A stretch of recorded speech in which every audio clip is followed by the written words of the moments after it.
ঘুম থেকে উঠেই দেখি সকালবেলা আকাশে প্রচুর মেঘ করেছে। এই বলতে বলতে এর মধ্যে মুষলধারে বৃষ্টিও নেমে গেল।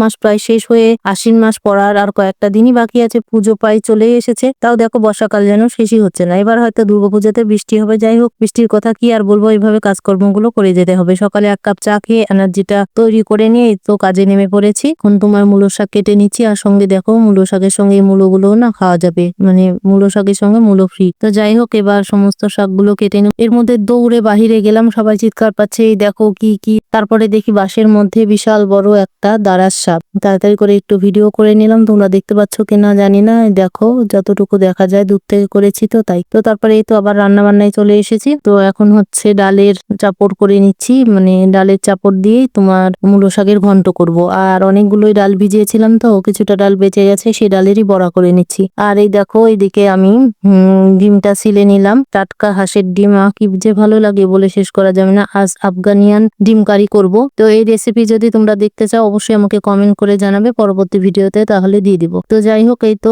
এইদিকে শাক ঘন্ট করে নিলাম খুব সুন্দর করে।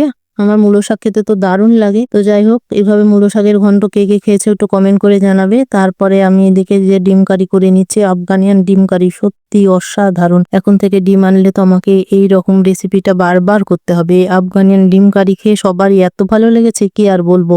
তো যাই হোক, ভয়েসটা যেহেতু পরে দিয়েছিলাম তাই তোমাদের রিভিউটা দিতে পারলাম। এই দেখো খেতে বসে গেছি, সত্যি মানে এত অসাধারণ হয়েছে, বলে শেষ করা যাবে না।